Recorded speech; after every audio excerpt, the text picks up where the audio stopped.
काल आपण दुसऱ्या सर्गातल्या 6व्या श्लोकापर्यंत पाहिलं होतं. आता 6व्या श्लोकाच्या पुढे सुरुवात करूया. 7वा श्लोक आहे. आपल्या सगळ्यांकडे पीडीएफ असतील, नसतील तर आपण सगळेजण इंटरनेटवरून त्या डाउनलोड करून घेऊया. तर 7व्या श्लोकापासून आज आपण सुरुवात करतो. ह्याच्या आधी 6 श्लोकांमध्ये आपण पाहिलं होतं की संपूर्ण राजाच्या सेवेचं वर्णन चाललेलं आहे की कशा प्रकारे राजाने सेवा केली आहे वगैरे.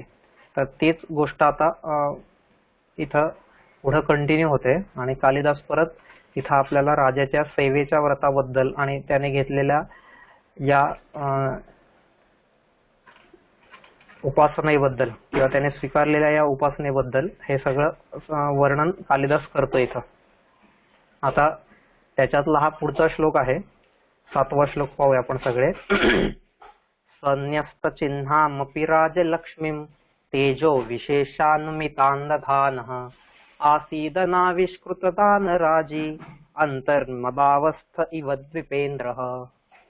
परत एकदा श्लोक वाचतो मी. संन्यस्त चिन्हामपि राजलक्ष्मीं तेजो विशेषान्वितान्दधानः आसीदनाविष्कृतदानराजी अंतर्मधावस्थ इव द्विपेन्द्रः.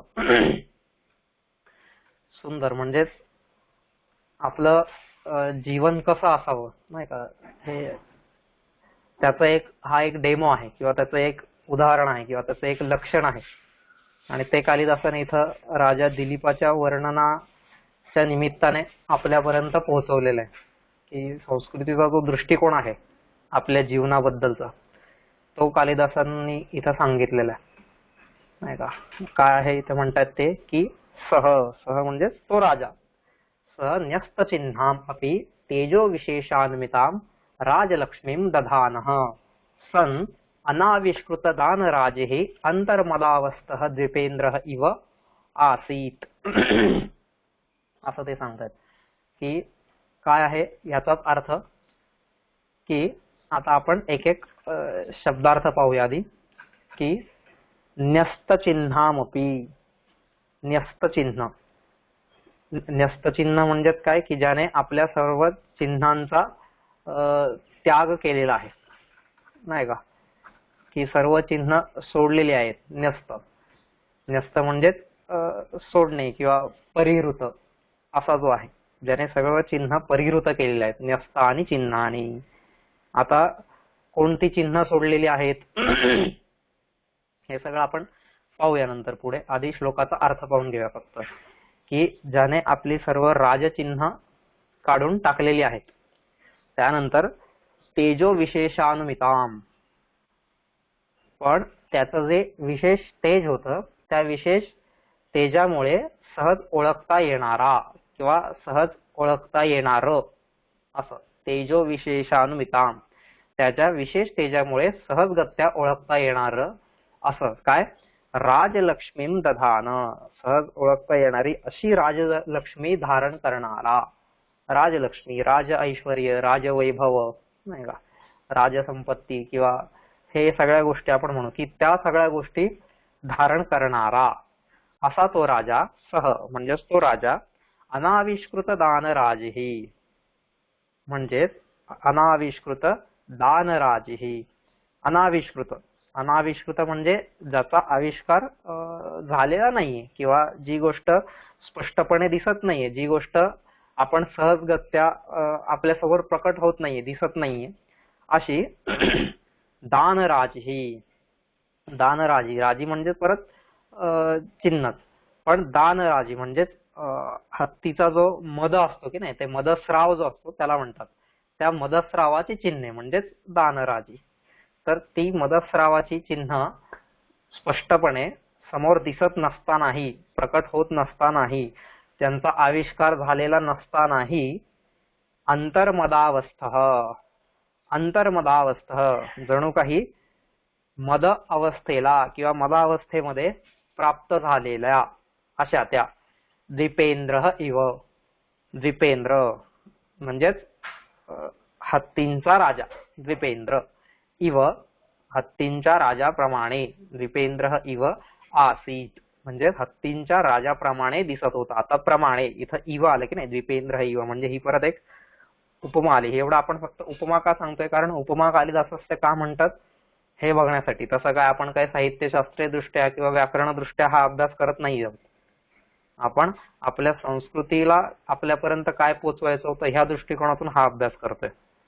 तर त्यामुळे फक्त एक कालिदासाचं वैशिष्ट्य हे आहे की उपमा कालिदास असते, म्हणून आपण इथं सगळीकडे उपमा जिथे जिथे येतात त्या फक्त आपण हायलाइट करतोय. तर इथे पण ही एक द्विपेंद्र इव अंतर्मदावस्थ द्विपेंद्र इव आसीत अशा प्रकारे तो दिसत होता.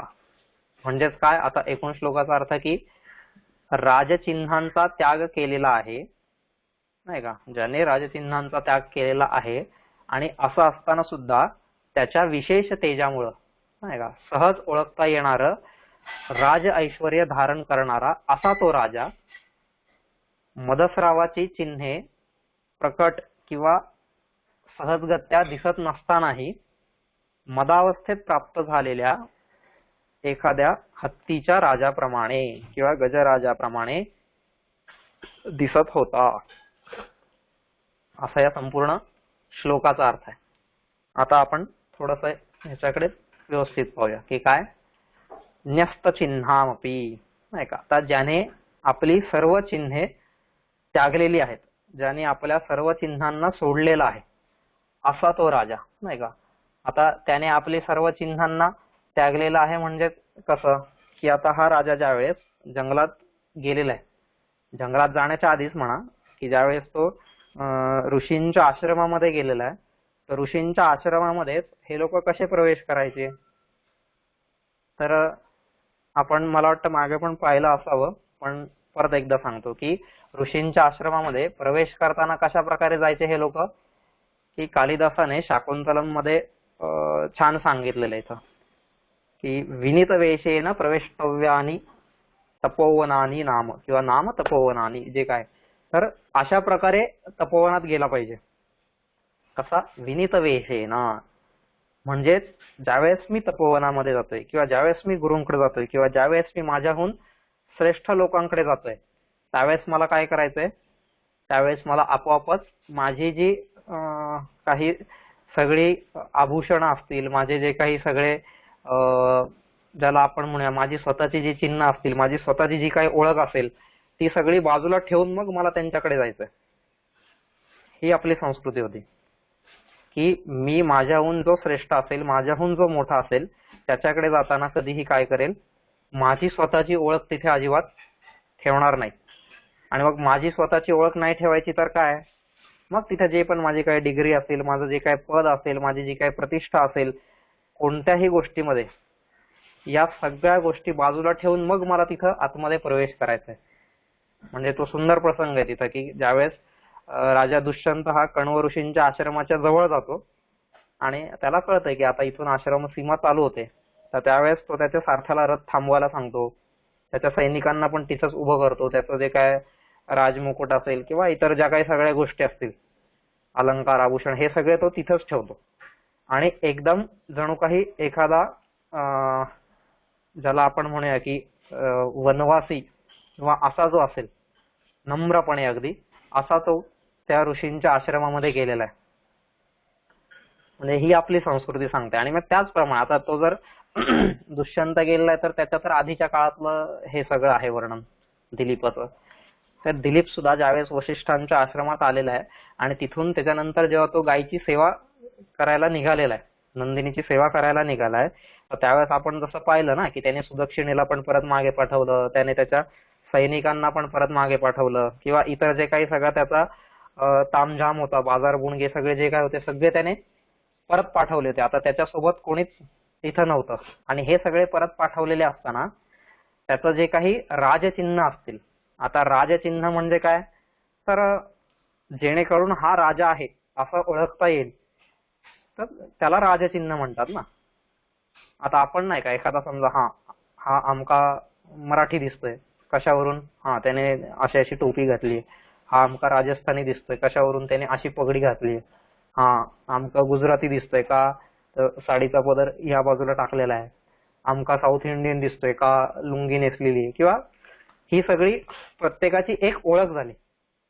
मग तसंच राजाची काय ओळख आहे?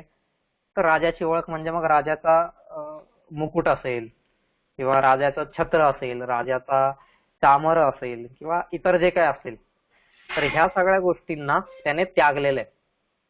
नाही का, आता छत्र जर असला, आता मी लहानपणी खूप लहानपणापासूनच असं हे देवाच्या सिरियल्स वगैरे बघायची हे होते आणि मग त्याच्यामध्ये बघायचो. तर राजा चालला की त्याचे सैनिक काय करायचे, त्याच्या डोक्यावरती असं एक छत्र धरायचे, नाही का, असं छान सजवलेलं वगैरे. त्याला मी छत्रीच म्हणायचो, मला ते काय छत्र माहित नव्हतं, छत्रीच म्हणायचो. तर ती जी छत्री धरलेली असायची, तर मला प्रश्न असा पडायचा नेहमी की तो जो सेवक छत्री धरतोय तर ती त्याने धरलेली असायची आणि मला असं वाटायचं की ती उन्हापासून त्याचं संरक्षण व्हावं म्हणून ती धरलेली असायची. आणि असं दिसताना पण काय दिसायचं की बाजूने तर तो सगळा माणूस जो आहे, जो त्या छत्राखाली आहे, त्याच्यावरती सगळं ऊन पडतंय, तो उन्हाने फार घामाघूम होतोय आणि तरी हा त्याच्या डोक्यावरती छत्र धरतोय किंवा छत्री धरतोय. हा असा प्रश्न पडायचा नेहमी आणि त्यावेळेस ते काय कळायचं नाही काय. पण मग नंतर कळालं की हे जे छत्र आहे, हे छत्र म्हणजे काय, एक त्या राजाचं चिन्ह आहे की हा, छत्र धारण केलं म्हणजेच मी राजा आहे. छत्र धारण केलं किंवा चामर धारण केलं किंवा राजमुकुट धारण केला, या सगळ्या गोष्टी म्हणजेच काय, राजाची लक्षण आहेत, चिन्ह आहेत. पण ही सगळी चिन्ह त्याने काय केलेली आहेत, बाजूला ठेवलेली आहेत, नाही का. जुन्या काळामध्ये ज्याची त्याची ओळख असायची ना, समजा समोरून रथ येतोय, आपल्याला लांबून तर काय दिसणार, घोडे दिसतायत, रथाची चाकं दिसतायत, रथावरती एक सारथी आणि एक मागे रथी बसलेला आहे वगैरे, ह्या सगळ्या गोष्टी दिसतात. पण लांबून आपल्याला ओळखता येत नाही ना की नेमका हा कोण आहे. म्हणून ते लोक काय करायचे, रथावरती एक ध्वज ठेवायचे प्रत्येकाच्या आणि त्या प्रत्येकाचं काहीतरी एक चिन्ह असायचं. मग त्या चिन्हामध्ये समजा जो काही राजवंश असेल त्या राजवंशाचा पण तिथं काहीतरी लोगो असेल किंवा मग तो ज्याचा रथ आहे, समजा अर्जुनाचा रथ आहे, भीष्माचा रथ आहे, रामाचा रथ आहे किंवा अजून कोणाचा XYZ, तर त्याच्यावरती ते चिन्ह असायचं तिथं की हा अमक्या अमक्याचा आहे. ही त्याची ओळख होती, नाही का. सगळ्यांनी लांबूनच ओळखता आलं पाहिजे सगळ्यांना, म्हणून ही सगळी चिन्ह ते लोक धारण करायचे. म्हणजे किती सूक्ष्म विचार तिचा आपल्या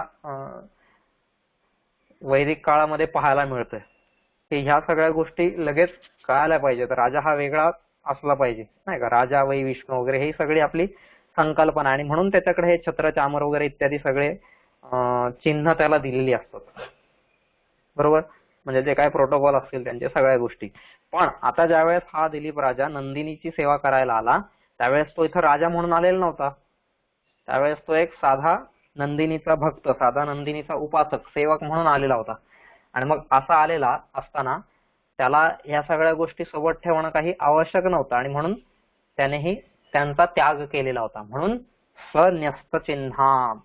आता हा जो त्याग आहे, हा त्याग काही तितका सोपा नाहीये. आपण इथं पटकन 2 मिनिटात म्हणून गेलो की दिलीप राजाने असा त्याग केला. पण आपण जर आपल्या जीवनात पाहिलं ना की नाही का, जो चक्रवर्ती सम्राट आहे, आपण आधी पण पाहिलं की असा चक्रवर्ती सम्राट असलेला दिलीप, तो काय करतोय, त्याचं सगळी ओळख आणि सगळ्या गोष्टी सोडून एक सामान्य नागरिक, सामान्य सेवक बनून जातोय. म्हणजे ही त्यागाची पराकाष्ठाच झाली ना. आपल्याला असं जर सांगितलं तर नाही का, हा, तू तुझं जे काही पद आहे, प्रतिष्ठा आहे, या सगळ्या गोष्टी जरा सोडून दे. पण आपल्याला ते खूप जड वाटतं. मग नाही नाही, मी कसं काय करणार. प्रत्येकाला ही एक आकांक्षा असते, ओढ असते, नाही का. माझ्या नावासमोर तर डॉक्टर लिहिलंच पाहिजे. तू कसं काय नाही लिहिलंस माझ्या नावासमोर डॉक्टर, फक्त श्री लिहिलंयस, हा, किंवा काय प्रोफेसर असेल किंवा इतर जे काय असेल, ह्या सगळ्या गोष्टी कशा काय नाही केल्यास. म्हणजे आपल्या मनामध्ये कुठंतरी त्या भावना असतात आणि मग त्याच्यामुळे आपण कधी हा त्याग करू शकत नाही. मग हे आपली संस्कृती आपल्याला सांगते की मला या सगळ्या गोष्टी जशा मिळवता येतात त्याचप्रमाणे मला त्या सोडता पण आल्या पाहिजेत, नाही का. ईशावास्य उपनिषद सांगते आपल्याला, त्यागाय तेन त्यक्तेन भुंजिताः मा कृतः कस्य विद्यानम, की त्यागाची महिमा ते सांगते आपल्याला की हा त्याग मी करायला शिकलं पाहिजे. आणि ते इथं या राजा दिलीपाच्या चरित्रातून आपल्याला दिसतंय की त्याने त्याची सगळी चिन्ह सोडून दिलेली आहेत, न्यस्तानि चिन्हानि. ठीक आहे, असा तो राजा दिलीप, न्यस्त चिन्हामपि. पुढे काय म्हणतात ते पण आता जरी त्याने दिलीपाने सगळी चिन्ह त्याची सोडून दिलेली आहेत तरी सुद्धा तेजो विशेषेण प्रभावातिशयेन अनुमिताम, नाही. पण आता त्याने जरीही ही सगळी राजचिन्ह काढून टाकली होती की जेणेकरून मी राजा आहे हे लोकांना ओळखता आलं नाही पाहिजे किंवा कोणालाच ही गोष्ट कळली नाही पाहिजे, नाही का. राजा आहे ही कशावरून कळणार की ह्या चिन्हांवरून कळणार आहे, म्हणून त्यांनी ती सगळी चिन्ह काढून टाकली होती. तरी सुद्धा काय होतं, तेजो विशेषानुमिताम, की त्याचं जे विशेष तेज होतं, नाही का, त्याच्या चेहऱ्यावरची जी तेजाने युक्त असलेली जी आभा होती, नाही का, त्याच्या तेजाचा जो प्रकाश होता, किंवा आपण आता आज जसं नाही का टीव्ही मध्ये बघतो, आता हे आपण शब्दात मांडू शकत नाही किंवा असं दाखवू शकत नाही, म्हणून मग आपण काय करतो, त्याला त्या माणसाच्या बाजूला असा सगळा प्रकाश दाखवतो, नाही का, किंवा त्याच्या मागे ते तेजोवलय वगैरे ह्या सगळ्या गोष्टी करतो. म्हणजे हे काय की तो इतर सामान्य लोकांपेक्षा काहीतरी वेगळा आहे, हे त्याचं वेगळं तेज आहे. आणि मग त्या तेजाला दाखवण्यासाठी आपण टीव्ही मध्ये ह्या सगळ्या गोष्टी पाहतो. तर मग असं ज्याचं विशेष तेज आहे, मग ते तेज कोणतं होतं, तर जसं आपण आधी पाहिलं, नाही का, सर्व शास्त्र पारंगत होता तो, चारही वेदांचा ज्ञाता होता. वेगवेगळी विशेषणं आपण सगळी त्याची आतापर्यंत पाहिलेली आहेत, नाही का. वृषस्कंद वगैरे, त्याचे शरीर किती पिळदार होतं, कसं होतं, मजबूत होतं, नाही का, किंवा त्याचं क्षात्र तेज होतं, त्याचं शौर्य होतं, त्याचा पराक्रम होता, त्याची विद्वत्ता होती, किंवा त्याचं ऐश्वर्य संपन्नता होती. ह्या सगळ्या गोष्टींमुळे काय होतं, आपोआपच त्याच्या चेहऱ्यावरती, त्याच्या शरीरावरती एक विशेष प्रकारचं वेगळं तेज होतं, नाही का. आपण ज्याला म्हणू ना, आता आपल्या इथं 24 कॅरेट गोल्ड वगैरे वगैरे असं आपण म्हणतो, मग तसं एकदम जे प्युअर सोनं आहे किंवा प्युअरिटी ज्याच्यामध्ये आहे, असं ते, ठीक आहे. तर त्याच्यामध्ये त्या विशेष तेजामुळे सहजगत्या तो काय होत होता, ओळखला जात होता, की त्याने ही सगळी चिन्ह कशासाठी सोडली, की मला कोणीही ओळखता काम नाही की हा राजा आहे म्हणून, नाही का, की त्याला अभिमान नव्हता, त्याला काहीही कोणत्याही प्रकारचा अहंकार नव्हता. आणि ते अहंकार बाजूला ठेवून म्हणून त्यांनी ही चिन्ह काढून टाकली होती. पण त्याचं तेज इतकं प्रभावी होतं की तो त्या तेजामुळेच काय होत होतं, म्हणतायत की त्याचं सहज ओळखता येत होतं. राजलक्ष्मीम दधानः, त्याने जे राज ऐश्वर्य, राजलक्ष्मी, राजवैभव, त्याचं जे पण काही त्याने धारण केलेलं होतं ते सहजगत्या ओळखता यायचं, नाही का. आपण पण एखाद्याला पाहिलं की आपल्याला लगेच कळतं की हा एकदम उच्च कुळामध्ये जन्मलेला आहे, उच्च भ्रू घराण्यातला आहे, हे त्याच्याकडे पाहिल्याच कळतं. किंवा एखाद्याकडे पाहिलं कीच आपल्याला कळतं की नाही, हा थोडा काहीतरी अशा वेगळ्याच घराण्यातला आहे किंवा असं काही. तर हे आपल्याला लगेच त्याच्याकडे पाहिल्यानंतर कळतं. मग तसंच हा तर दिलीप राजा होता, विशेष तेजाने युक्त होता, तर ती गोष्ट तर आपोआपच लपून राहत नव्हती, तर सगळ्यांना कळतच होतं की तेजो विशेषामुळे सहज ओळखता येणारं असं राज ऐश्वर्य त्याने धारण केलेलं होतं, ठीक आहे. आणि त्याच्यामुळे तो सहजगत्या ओळखला जात होता. मग असा तो राजा आविष्कृत दानराजही, म्हणजेच ज्याच्या, आता इथं ही उपमा दिलेली आहे, कसा की ज्याप्रमाणे राजाने त्याची चिन्ह त्यागलेली होती, तरी सुद्धा त्याच्या विशेष तेजामुळे, राज ऐश्वर्य त्याने जे धारण केलेलं होतं त्याच्यामुळे तो सहजगत्या ओळखला जाऊ शकत होता. अगदी त्याचप्रमाणे, कशाप्रमाणे, की ज्याप्रमाणे मदस्रावाची चिन्ह प्रकट दिसत नाहीयेत, नाही का. मदस्राव आपण म्हणतो ना, एखादा जंगली हत्ती असेल, जंगली हत्ती काय झालेला आहे, उन्मत्त झालेला आहे, मदोन्मत्त झालेला आहे, असं ज्यावेळेस आपण म्हणतो, तर त्यावेळेस हा जो मदस्राव त्या हत्तीमध्ये झालेला आहे हे आपल्याला लांबून दिसत नाही, नाही का.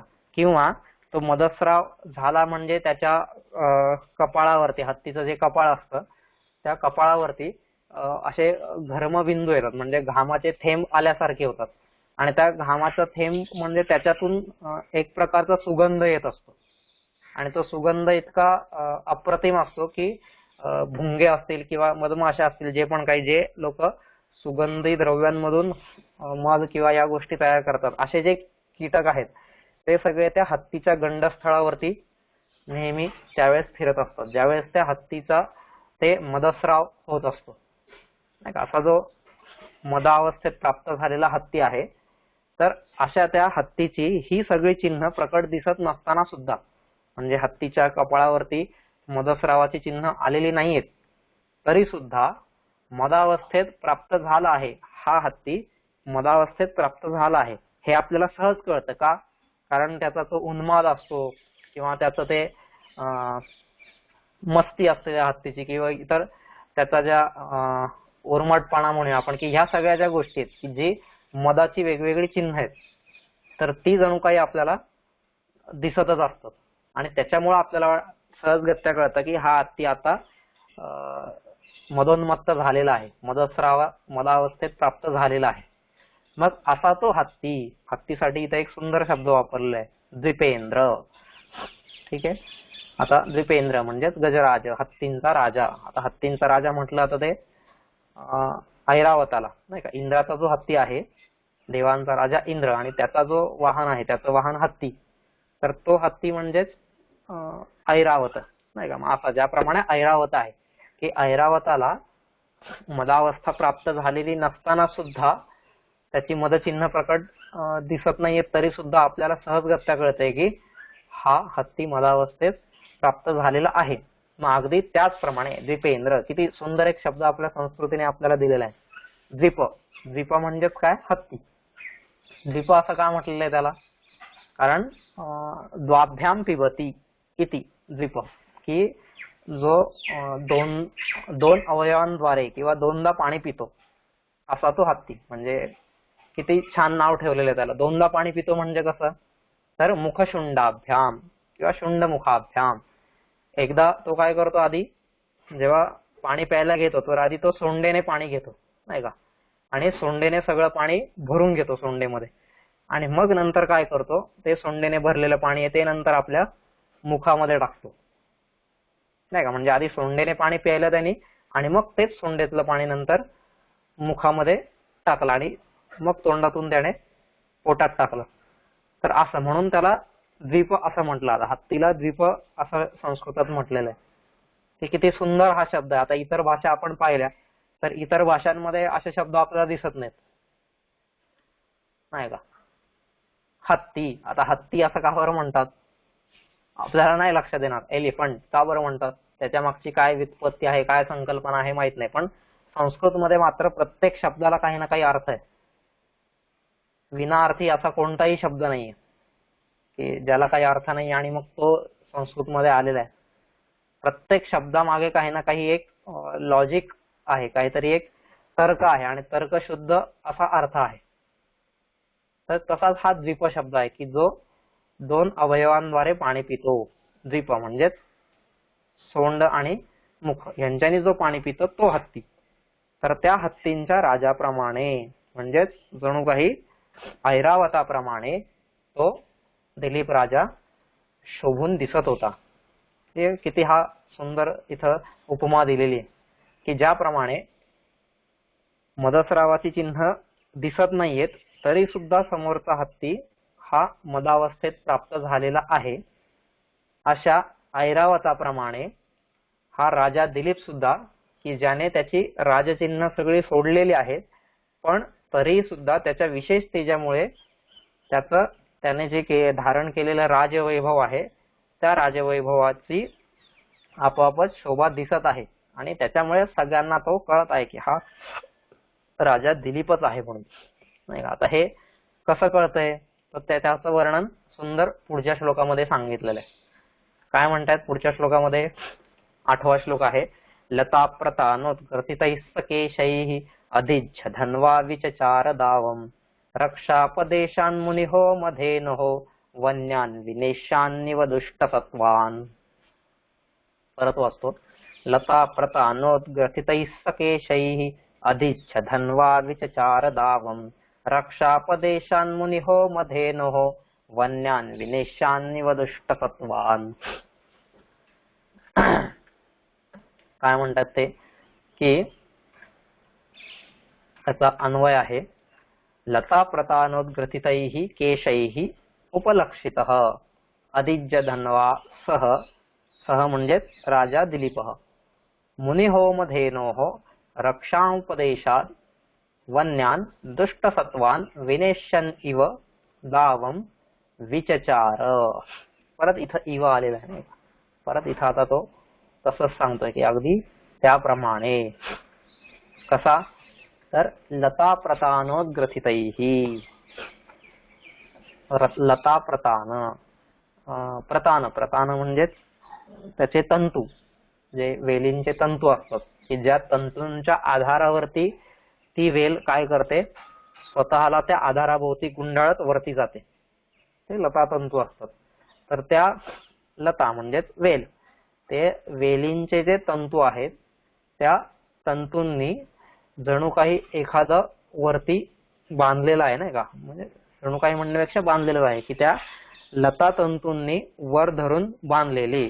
उद्ग्रथितैः, ग्रथितैः म्हणजे बांधलेले आणि उद म्हणजे वरती, की वेलीच्या तंतूंनी, लता तंतूंनी किंवा ज्या जंगलातल्या वेली असतील त्या वेलींच्या तंतूंनी वर करून बांधलेल्या केशैः, केशांनी युक्त असलेला असा तो राजा, सह असा तो राजा, नाही का, म्हणजे ज्या राजाने त्याचे केस जंगलातल्या वेलींनी, म्हणजे वेलींचे जे तंतू आहेत की ज्या तंतूंच्या आधाराने ती वेल त्याचं जे आधार आहे त्या आधाराभोवती स्वतःला गुंडाळत वरती जाते, तर त्याच वेलीच्या तंतूंनी या राजाने काय केलेलं आहे, आपले केस वरती धरून बांधलेले आहेत. म्हणजे जसं आपण जटा वगैरे करणं म्हणतो तसं त्या टाईप.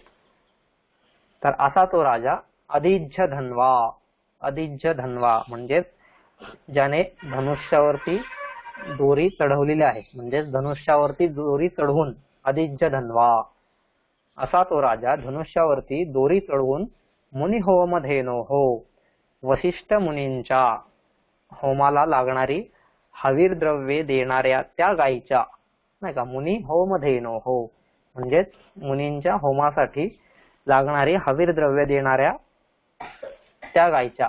म्हणजे ती गाय कशी होती की जी गाय मुनींच्या होमामध्ये लागणारे जे काही दही, तूप, लोणी, जे पण काय असेल, दूध, या सगळ्या गोष्टी पुरवणारी अशी ती गाय.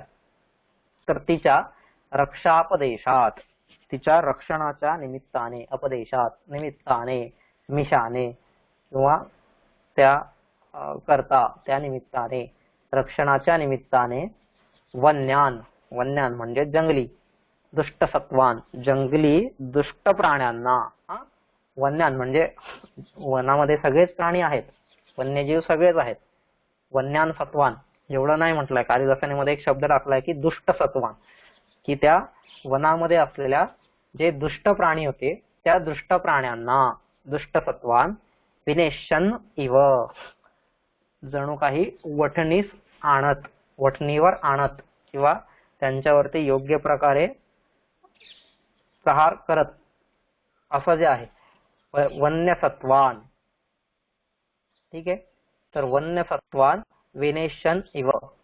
आता वन्य सत्वान म्हणजे वन्य सत्वांना, वन्य दुष्ट सत्वान, विनेशन इव वनातील दुष्ट सत्वांना म्हणजे जे दुष्ट प्राणी आहेत त्यांना वठणीवर आणत जणू काही दावम, दावम म्हणजे परत वन, वनामध्ये, दावम वनामध्ये, विचचार, विचचार म्हणजेच इकडे तिकडे फिरू लागला, वनामध्ये तो राजा फिरू लागला. तर इकडे तिकडे फिरू लागला म्हणजे त्या गायीच्या मागे संपूर्ण वनामध्ये ती गाय जिकडे जाईल तिकडं फिरू लागला, असं त्यांनी इथं वर्णन केलेलं आहे.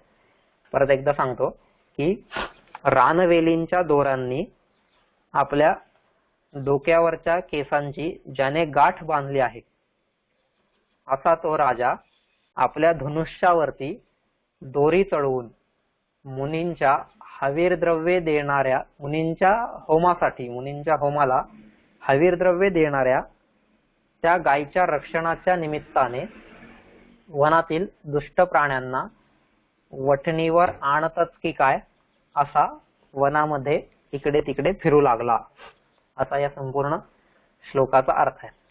आता इथं असं का बरं म्हटलेलं आहे की ज्याने डोक्याची गाठ बांधलेली आहे वेलींनी, नाही का, डोक्याचे सर्व केस बांधलेले आहेत, कारण त्या आधीच्या श्लोकामध्ये आहे की सन्यस्त चिन्हाम, त्याने आपली सगळी चिन्ह, राजचिन्ह जी काय असतील ती सगळी सोडलेली आहेत, मग राजमुकुट असेल, हे असेल, काही असेल, आणि ज्यावेळेस राजमुकुट असायचं त्यावेळेस काय ते आपोआपच ते केस झाकलेले असायचे ना त्याखाली. पण आता राजमुकुट नसल्यामुळे त्याचे जे लांब केस होते ते लांब केस कुठेतरी परत वाऱ्याने विस्कटतील किंवा अजून काही होतील, आणि म्हणून त्यांना व्यवस्थित बांधून ठेवणं आवश्यक आहे. आणि मग आता जंगलामध्ये कसं करणार, म्हणून त्याने त्या जंगलातल्या वेलींनी काय केले होते, आपले केस वरती गाठ त्यांना मारलेली होती. असा तो राजा, म्हणजे खऱ्या अर्थानं एखादा तपस्वी ज्याप्रमाणे वनामध्ये राहतो अगदी त्याप्रमाणे हा राजा राहत होता. आणि असं असताना सुद्धा म्हणजे एकीकडे तपस्वी असं जीवन जगत असताना दुसरीकडे काय करतोय तो, आपल्या धनुष्यावरती त्याने दोरी सुद्धा चढवलेली आहे, नाही का. धनुष्यावरती दोरी चढवलेली आहे म्हणजे काय, की जेव्हा पण क्षत्रिय लढायला जातात किंवा ज्यावेळेस युद्धाचा प्रसंग येतो किंवा ज्यावेळेस त्यांना अलर्ट राहायचं असतं त्यावेळेस ते काय करतात, आपल्या धनुष्यावरती दोरी चढवतात. नाहीतर इतर वेळेस त्या धनुष्याची प्रत्यंचा जी असेल, धनुष्याची जी दोरी असेल ती दोरी काय करायची ते लोक बाजूला सोडून ठेवायचे. का, कारण ते जर धनुष्य कायम त्याचा जर वक्राकार आहे, जो दोरी बांधल्यामुळे वक्राकार येतो धनुष्याला, तो जर कायम त्याला तसाच ठेवला ना तर ते जे धनुष्याचं जे पण काही लाकूड असेल किंवा जे पण काही त्याच्या समोरची दांडी असेल तर ती काय होणार, तो बांबू कायम तसाच वाकडाच राहणार, नाही का. त्याच्यात जो वक्रता आलेली असणार ती तशीच राहणार. आणि त्याच्यामुळे मग उद्या ज्यावेळेस युद्धाचा प्रसंग येईल तर त्यावेळेस त्या धनुष्याद्वारे मला हवं तसं काम काढता येणार नाही.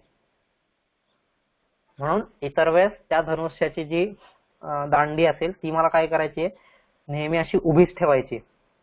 पण ज्यावेळेस युद्धाचा प्रसंग येईल त्यावेळेस ते लोक त्या धनुष्यावरती प्रत्यंचा चढवायचे.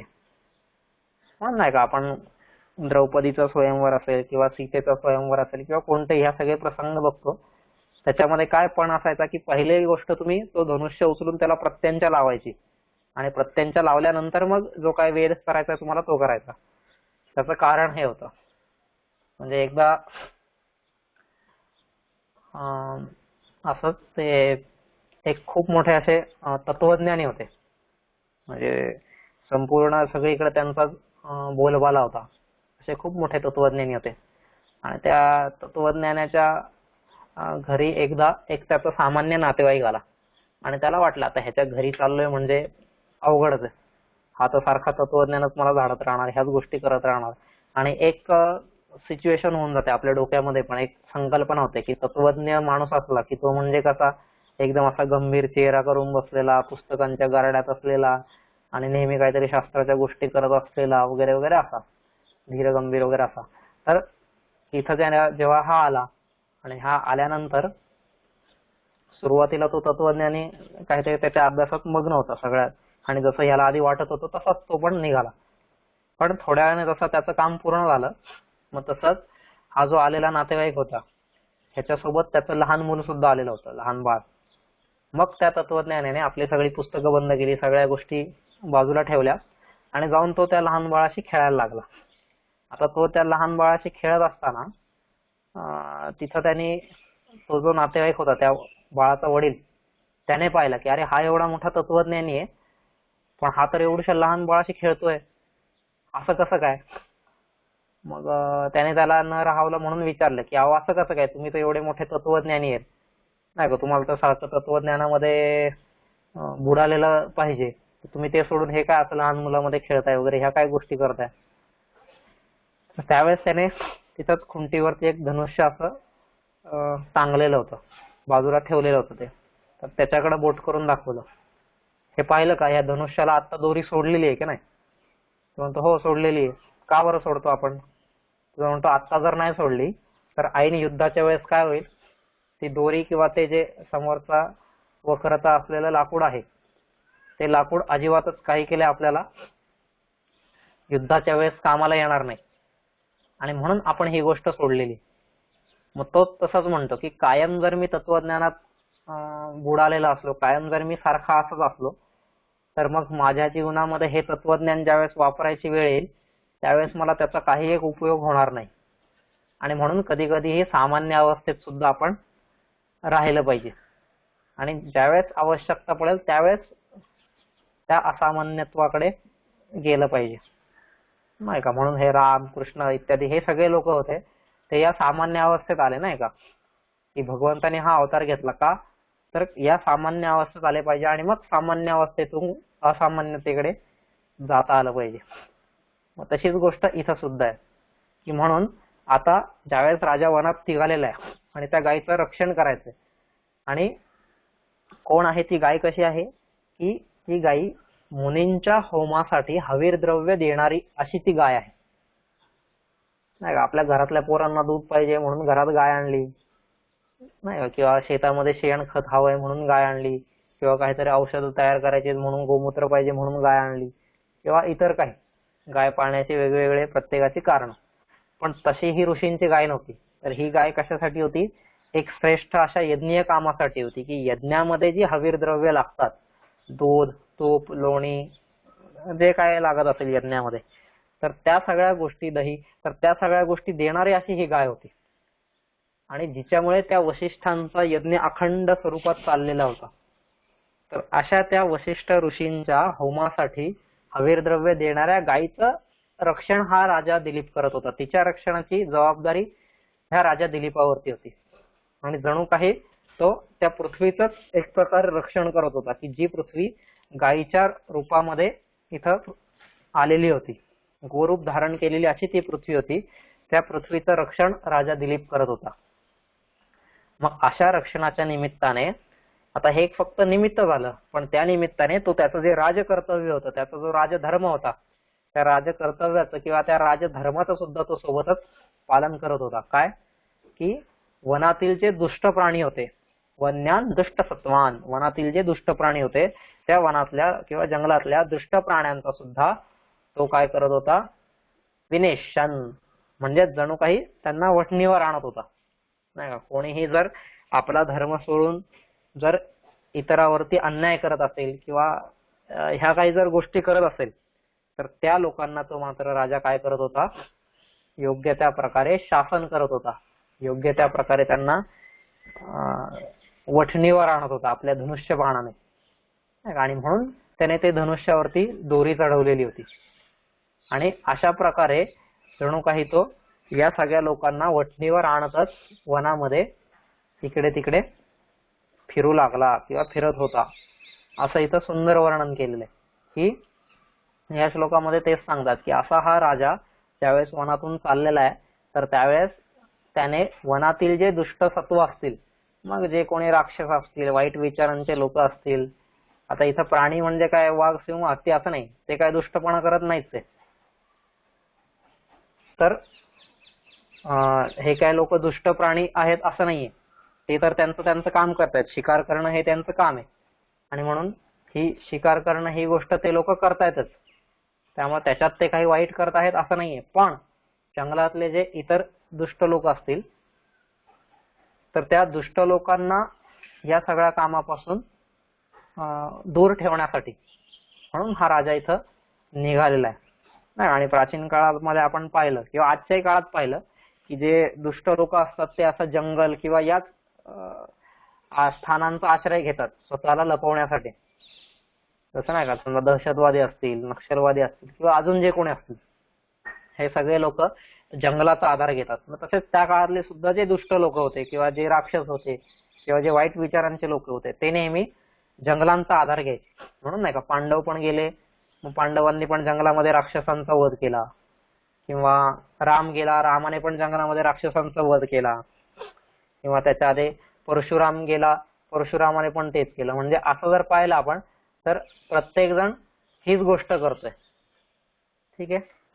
तर मग असं ते सांगताय तिथं काय की हा राजा त्या जंगलातल्या जे दुष्ट लोक होते त्या सगळ्यांना जणू काही वठणीवर आणत या गायीच्या मागे फिरू लागला, असं हे सुंदर वर्णन केले. म्हणजे तो राजा जरी त्या गायीच्या सेवेत निघाला होता, जरी तो त्याचा सेवा चाललेली होती, पण त्याच वेळेस त्याचा जो राजधर्म होता तो सुद्धा त्याने सोडलेला नव्हता, हे इथं थोडक्यात सांगायचं. ठीक आहे. त्याचं ते पण कर्तव्य तो पार पाडतच होता. आता पुढचा श्लोक आहे 9वा श्लोक. विसृष्ट पार्श्वानुचरस्य तस्य पार्श्वद्रुमः पाशभृता समस्य उदीरयामासुरिवोन्मदानाम् आलोकशब्दं वयसां विरावैः. सुंदर. परत एकदा वाचतो. विसृष्ट पार्श्वानुचरस्य तस्य पार्श्वद्रुमः पाशभृता समस्य उदीरयामासुरिवोन्मदानाम् आलोकशब्दं वयसां विरावैः. काय म्हणतात ते? पार्श्वद्रुमाः उन्मदानां वयसां विरावैः विसृष्टपार्श्वानुचरस्य पाशभृता समस्य तस्य आलोकशब्दं उदीरयामासु इव. असं या श्लोकामध्ये ते सांगतात की विसृष्ट पार्श्वानुचरस्य, नाही का, पार्श्व म्हणजे मागे, पार्श्वानुचर मागे फिरणारे किंवा मागे सेवा करणारे जे परिचारक आहेत, जे सेवक आहेत, त्यांना विसृष्ट, त्यांना मागे सोडून, नाही का, ज्याने आपल्या निकट अशा परिचारिकांना, निकट अशा सेवकांना मागे सोडलेला आहे, असा तो राजा. पाशभृता समस्य, नाही का. आणि त्याचं वर्णन कसं केलेलं आहे? एक दुसरं विशेषण त्याला सांगितलंय की पाशभृता. पाशभृता म्हणजेच वरुण. वरुण देवाचं एक नाव आहे. पाशी म्हणा किंवा पाशभृता म्हणा, ज्याने हातात पाश धारण केलेला आहे, असा तो वरुण. वरुण नावाचा देव आहे, नाही का, आपल्या जलदेवता आहे वरुण. तर तो वरुणा समान असलेला, वरुणा समान ज्याची ताकद आहे, पाशभृता समस्य, वरुणाशी समबल असलेला अशा त्या राजाचा, तस्य अशा त्या राजाचा पार्श्वद्रुमाः, द्रुम, द्रुम म्हणजेच झाड, वृक्ष, पार्श्वद्रुमाः असे ते आजूबाजूचे जे वृक्ष होते, ते आजूबाजूचे वृक्ष काय आहेत? उन्मदानाम. उन्मदानाम, आता उन्मत्त होऊन, बेभान होऊन, आनंदित होऊन, उल्लासित होऊन, अशा त्या उल्लासित झालेल्या, उन्मत्त झालेल्या, बेभान झालेल्या अशा त्या वयसाम. वयसाम म्हणजे पक्षी, वयस म्हणजे पक्षी, वयसाम अशा त्या पक्ष्यांच्या विरावैही. विरावैही म्हणजेच किलबिलाटाने, पक्ष्यांच्या किलबिलाटाने आलोक शब्दम. आलोक शब्दम, आता आलोक शब्दम म्हणजेच काय? जय जयकार करणे किंवा स्तुती गाणे किंवा त्याची प्रशंसा करणे, असं करत आलोक शब्दम, त्याचा जय जयकार करत, स्तुती स्तोत्र गात, असा उदीरयामासुः करीत असत किंवा गात असत, त्याचा जय जयकार किंवा त्याची स्तुती स्तोत्र गात असत, त्याचा जय जयकार करीत असत, असं हे वर्णन केलेलं आहे. की काय? ज्या राजाने आपल्या जवळच्या सेवकांना रजा दिलेली आहे, त्यांना परत मागे पाठवलेलं आहे, नाही का. आपण मागे पाहिलं की राजाने त्याच्या सगळ्या सेवकांना पुन्हा मागे पाठवलं होतं. मग अशा ज्याने आपल्या सर्व सेवकांना रजा दिलेली आहे, पुन्हा मागे पाठवलेलं आहे. आणि दुसरी गोष्ट काय म्हणतात ते दुसरं विशेषण? पाशभृता समस्य. आणि तो राजा कसा आहे की वरुणाशी तुल्यबळ आहे. जणू काही वरुण देव जो आहे त्या वरुण देवाप्रमाणे ज्याचं बळ आहे किंवा वरुणासारखाच जो आहे, अशा त्या राजाच्या, म्हणजे ज्यावेळेस तो राजा तिथून चाललेला होता जंगलातून, तर त्याच्या आजूबाजूला जी झाडं होती, जे वृक्ष होते, ज्या वेली होत्या, जे काही झुडपं होती, ते सगळे काय करत होते की त्यांच्यावरती बसलेले जे पक्षी होते त्या झाडांवरती, तर त्या झाडांवरती बसलेले पक्षी आनंदाने जणू काही बेभान होत होते. आणि त्या बेभान झालेल्या पक्ष्यांनी सारखा किलबिलाट ते पक्षी करत होते. आणि किलबिलाटातून काय करत होते? जणू काही त्याचा जय जयकार करत होते, त्या राजाचा जय जयकार करत होते, त्या राजाची स्तुती करत होते, स्तोत्र गात होते, असं हे वर्णन आहे. आता असं का बरं होत होतं? एकदम सामान्य गोष्ट आहे. समजा आपण कधी जर तुम्ही जंगलातला प्रसंग पाहिला, असं डिस्कव्हरी किंवा अॅनिमल प्लॅनेट वगैरे ह्याच्यावरती दाखवतात, तर तिथं आपण पाहिलं की काय असतं, ज्यावेळेस एखादा वाघ म्हणा किंवा सिंह म्हणा, असा जो कोणी हिंस्र पशु असेल, तो ज्यावेळेस शिकारीला निघतो, आणि शिकारीला निघाल्यानंतर काय होतं की मग जवळपासचे जे काय हरणांचे कळप असतील किंवा इतर जे काय गायांचे कळप असतील, नीलगाय असतील किंवा इतर जे पण काही ज्या प्राण्यांची शिकार होऊ शकते, तर अशा सगळ्या प्राण्यांना हे पक्षी काय करत असतात, नेहमी काहीतरी संकेत देऊन सूचित करत असतात की हा असं असं आता तुमच्यावरती आक्रमण होणार आहे, त्याच्यामुळे तुम्ही सगळेजण सावधान राहा. मग अगदी त्या ज्याप्रमाणे ते लोक सूचित करतात ना, मग त्याचप्रमाणे जेव्हा ते सगळं संकट टळतं, त्या संकटाचा नाश होतो किंवा ते संकट तिथून दूर जातं. म्हणजे कसं, किंवा समजा सिंह शिकारीला निघालेला आहे किंवा वाघ शिकारीला निघालेला आहे आणि पण समजा तिथं अचानक एखादा हत्तींचा कळप आला, हत्तींचा समूह आला आणि त्याच्याने तो वाघ किंवा तो सिंह तिथून पळून गेला, तर आपोआपच हे जे पक्षी असतात ना, ते पक्षी काय करतात, परत एक प्रकारचा किलबिलाट करून सगळ्यांना ते संकट टळलेलं आहे अशी सूचना देतात. म्हणजे असा हा जंगलाचं एक सुंदर, काय त्याला म्हणूया आपण, भगवंतानी ती रचना केली आहे तशी. मग तसंच इथं पण झालेलं आहे की ज्या वेळेस हा जो राजा आहे, हा राजा या वन्य सत्व जे होते, आपण वरती पाहिलं ना, वन्यान दुष्ट सत्वान, वनातले जे दुष्ट सत्व होते त्यांना वठणीवर आणत ज्यावेळेस निघालेला होता, तर त्यावेळेस जणू काही त्या दुष्ट लोकांचा संहार केल्यामुळे, त्यांना मारल्यामुळं ह्या राजाचा हे सगळे लोक काय करत होते, जय जयकार करत होते, स्तुती करत होते. जणू काही हे सगळे पक्षी आपल्या किलबिलाटाने त्या राजाचा जय जयकार करत आहेत, स्तुती करत आहेत, असं हे वर्णन इथं कालिदासाने केलेलं आहे. आणि हे वर्णन करत असताना त्याने काय सांगितलंय की हा राजा कशा प्रकारे होता, तर त्या वरुणा समान होता, नाही का. वरुण काय करतो, वरुणाशिवाय आपण कोणाचंही जीवन हे अशक्य आहे, नाही का. वरुण हा पाण्याचा देवता आहे.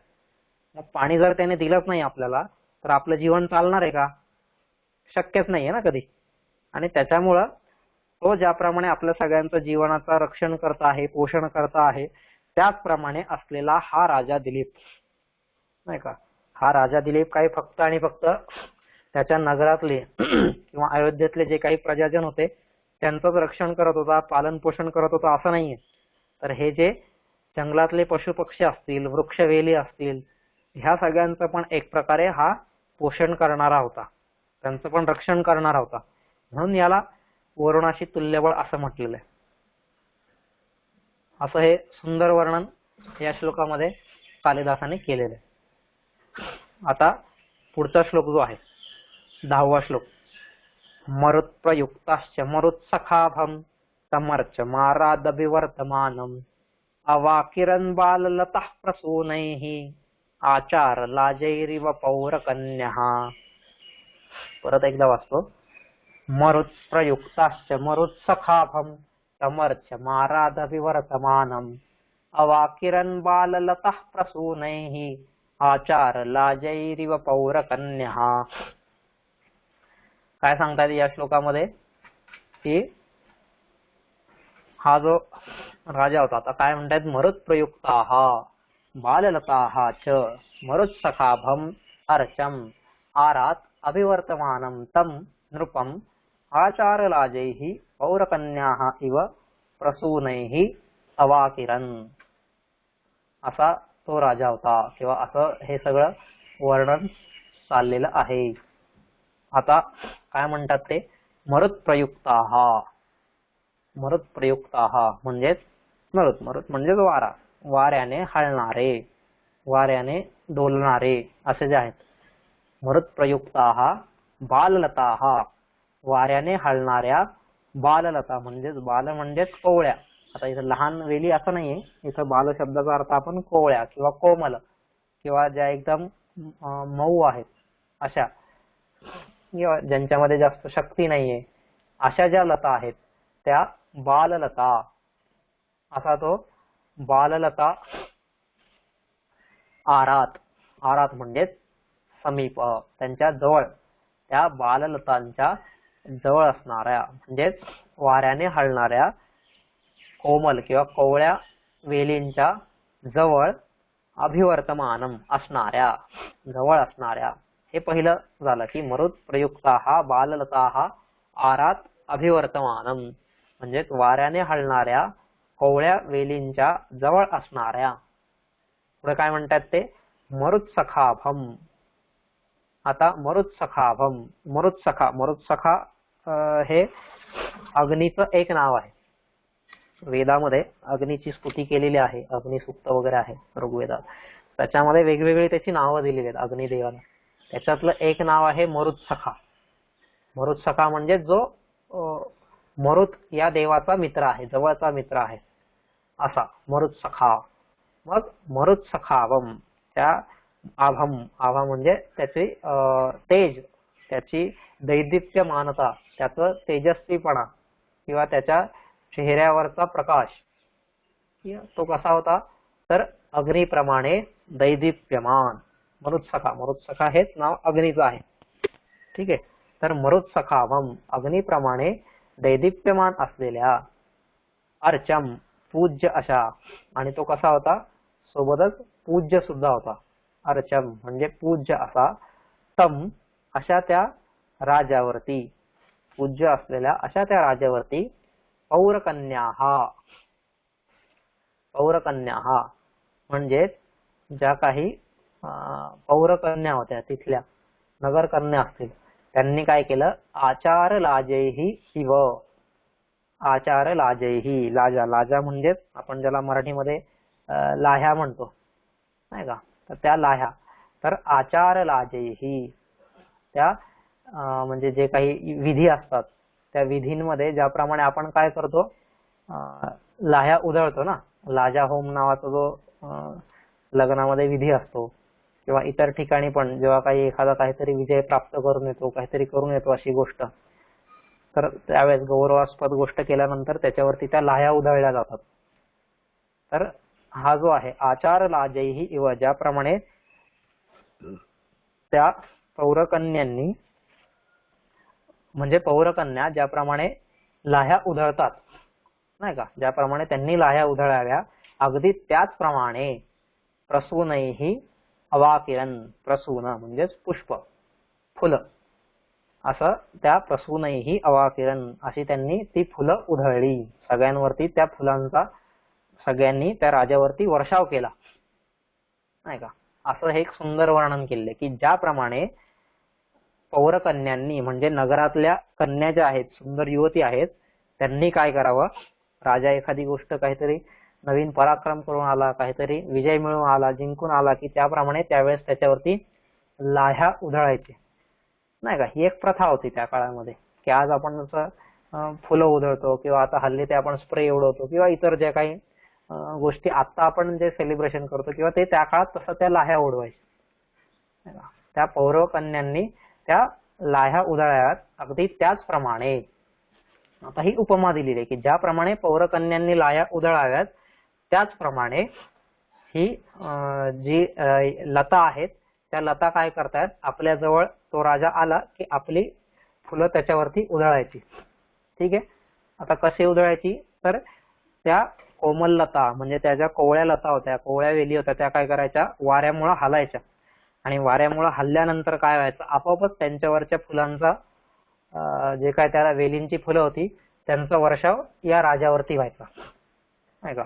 तर ज्याप्रमाणे पौरकन्यांनी लाह्या उधळाव्यात, अगदी त्याचप्रमाणे या वेली सुद्धा ही फुलं राजावरती उधळतायत किंवा फुलांचा वर्षाव करतायत. आता इथं या राजाचं एक विशेषण सांगितलेलं आहे, काय, की तो राजा अग्निप्रमाणे दैदिप्यमान होता नाही का. मरुत्सखाभम म्हणजे त्याचं तेज हे अगदी अग्निसारखं तेज होतं आणि एवढा तेजस्वी असा तो असला तरी सुद्धा या पशुपक्ष्यांना, या वेलींना, झाडांना, फुलांना तो आपलासा वाटायचा नाही का. अग्नी हा जो दुष्ट आहे त्याच्यासाठी दुष्ट आहे, पण जो चांगला आहे त्याच्यासाठी अग्नी हा चांगलाच आहे, बरोबर. जसं सीता असेल किंवा प्रल्हाद असेल किंवा अजून अशी काही काही जी इतिहासातली उदाहरणं आहेत आपण बघतो आपल्या संस्कृतीने सांगितलेली, की त्यांच्यामध्ये आपल्याला तेच दिसतंय ना, की जो अग्नीचं रक्षण करतोय किंवा जो धर्माच्या मार्गावरती आहे त्याचं अग्नी रक्षण करतोय, बरोबर. किंवा पांडवांना पण वाचवायचं असेल लाक्षागृहामध्ये, आधीच ते वाचून तिथून गेलेले, की असं काही, पण जो धर्माचं काम करतो त्याला अग्नी हा बरोबर वाचवतो. ठीक आहे. आता हे का प्रत्येक वेळेस होईल, प्रत्येक प्रसंगात होईल असंही नाही, त्याच्या मागे त्याचे काहीतरी तप असेल, त्याचा काही कर्मांचा, संचित कर्मांचा किंवा क्रियामान कर्मांचा किंवा प्रारब्ध कर्मांचा काहीतरी तिथं योग पण असू शकतो अशा वेळेस होऊ शकतं. नाही तर आपल्याला प्रश्न पडेल, अरे अमक्याच्या ह्याच्यात तर अग्नीने वाचवलं, मग तमक्याला का नाही वाचवलं, नाही का, असा पण प्रश्न होऊ शकतो. पण त्याचेही वेगवेगळे कारण असू शकतात. ठीक आहे. तर अशा त्या अग्नीप्रमाणे दैदिप्यमान असलेल्या राजावरती त्यावेळी जणू काही फुलांचा वर्षाव करत होत्या, पुष्पांचा वर्षाव करत होत्या. आणि असा तो राजा त्या जंगलातून पुढे चाललेला होता. आणि इथं त्याच्यासाठी एक अजून विशेषण लावलेलं अर्चम, नाही का, अर्चम म्हणजेच पूज्य, जो तीनही लोकांमध्ये पूजनीय आहे, वंदनीय आहे. आणि असंच त्याचं जीवन होतच ना. आपण जे पहिल्या सर्गामध्ये पाहिलं संपूर्ण त्याचं जीवन, तर असं चरित्र ज्याचं असेल तो नक्कीच अर्चम किंवा नाही का वंदनीय असणारे, पूजनीय असणारे, अर्चनीय असणारे. आणि त्याच प्रकारे राजा दिलीप सुद्धा इथं अगदी पूजनीय होता. आणि म्हणूनच ह्या वनातल्या ज्या वेली होत्या किंवा ते वरच्या श्लोकामध्ये पाहिले आपण की वनातले जे पक्षी होते ते पक्षी जणू काही त्याचे जय जयकार करत होते, त्याची स्तोत्र गात होते, स्तुती करत होते. आणि या वेली सुद्धा आपल्यावरची फुलं आपोआपच त्याच्यावरती जणू काही फुलांचा सडा टाकत होते, रांगोळी काढत होते किंवा त्याच्यावरती फुलांचा वर्षाव करत होते, त्याच्यावरती फुलं उधळून त्याचं स्वागत करत होते. आणि तो जे काही काम करत आहे त्याला ते जणू काही नकळतच निसर्ग सुद्धा दुजोरा देत आहे. अशी गोष्ट इथं ही कालिदासाने आपल्याला या श्लोकामध्ये सांगितलेली आहे. ठीक आहे. असं एकदम सुंदर वर्णन या सगळ्या श्लोकांमध्ये कालिदास करतोय. म्हणजे आता पहिलं पाहिलं आपण दुसऱ्या सर्गामध्ये की सुदक्षिणेने कशी सेवा केली, मग राजा दिलीपाने कशा प्रकारची सेवा केली, आणि मग ती सेवा करत असताना तो राजा दिलीप कसा दिसत होता किंवा त्याचं वर्णन जे काय आहे ते सगळं वर्णन आता या पुढच्या श्लोकांमध्ये येत चाललेलं आहे.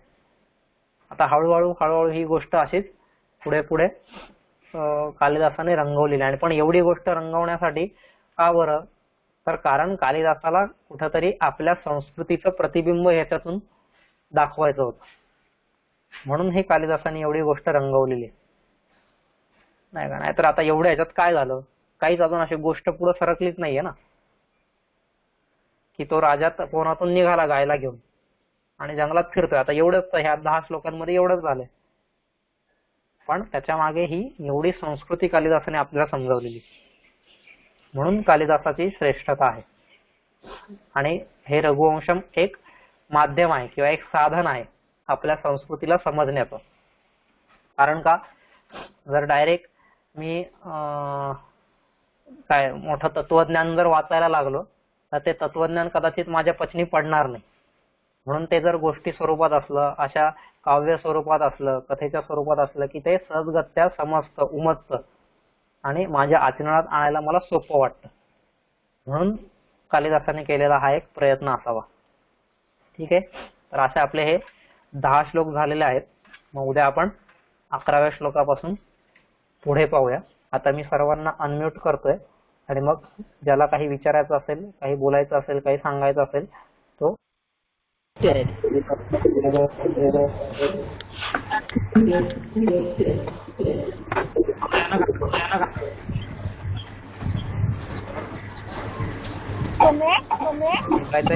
काही कोणाला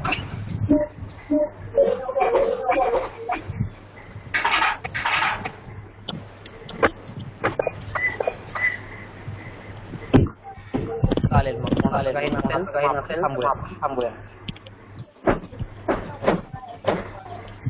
धन्यवाद. एवढे. धन्यवाद सर.